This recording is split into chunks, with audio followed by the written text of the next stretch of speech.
ففروا إلى الله إني لكم منه نذير مبين. Ustadz, apa dalil dari menggabungkan ibadah sunnah dalam satu kali amalan? Misalnya solat sunnah tahiyatul masjid digabung dengan solat sunnah wudhu dan solat sunnah rawatib qabliyah. Apakah ada batasannya? Apakah boleh seseorang meniatkan dalam sekali solat sunnahnya itu sekaligus untuk solat-solat sunnah dirinya yang pernah dia tinggalkan seumur hidupnya? Itu dua hal yang berbeda ya. Kalau terkait menggabungkan niat untuk sholat sunnah, untuk ibadah-ibadah sunnah yang mungkin digabungkan, itu dibahas oleh para ulama. Biasanya dibahas di buku-buku terkait dengan kaidah-kaidah fikih. Seperti dalam Qawaid Ibnu Rajab, di fikih Hambali. Kalau di fikih kita, fikih Syafi'i, seperti di buku Al-Ashbah wa Nadhair karya Suyuti dan semisal dengannya. Dan dibolehkan menggabungkan dua ibadah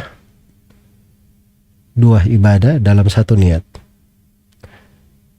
Dia sholat 2 rakaat dengan niat tahiyatul masjid dan sunnah wudhu misalnya. Itu diperbolehkan. Dalilnya hadits innamal a'malu binniyat. Amalan itu tergantung pada niatnya. Wa innamal likulli imri'in ma nawa. Dan setiap orang mendapatkan sesuai dengan apa yang dia niatkan. Dan itu mencakup pembahasan ini. Dalil yang kedua, hadits Abu Hurairah riwayat Bukhari dan Muslim. Nabi sallallahu alaihi wasallam bersabda, "Man iktasala yaumal jum'ah ghuslal janabah." Siapa yang mandi pada hari Jumat, mandi janabah. Nah, itu dia mandi hari Jumat dengan dua niat, mandi Jumat dan mandi janabah. Dan sebagian ulama ada yang mengatakan dia mandi janabah benaran.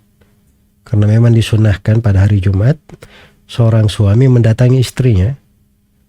Dalam keadaan junub, dia mandi dengan dua niat. Mandi junub dan mandi Jumat. Itu hadits Abu Hurairah diriwayat Bukhari dan Muslim. Dan banyak hadits yang semakna dengan ini. Ada ibadah-ibadah, hal-hal yang berjalan di tengah para sahabat. Mereka niatkan beberapa niat padanya. Adapun masalah mengqadha dari ibadah yang telah lalu, itu lain lagi pembahasannya. Nggak bisa seorang itu mengqadha ibadah sepanjang hidupnya, ibadah sunnah. Kemudian dia qadha dengan 2 rakaat saja dengan niat semuanya diqadha. Itu keliru. Dan itu tidak memahami fikih di dalam menggabungkan dua ibadah dalam sebuah niat. Karena itu para ulama sebutkan bahwa syarat menggabungkan dua ibadah dalam satu niat. Yang pertama, dua ibadah itu semakna. Kemudian yang kedua, dua ibadah itu bisa digabungkan. Kemudian yang ketiga, dua ibadah itu salah satunya bukan nadar. Kemudian yang ketiga, dua ibadah itu salah satunya bukan qadha. Bukan hal yang diqadha. Jadi kalau pembahasan diqadha itu tidak diperbolehkan. Dan seingat saya nggak ada silang pendapat di tengah para ulama tentang tidak bolehnya akan hal tersebut. Semoga Allah memberi taufik kepada semua.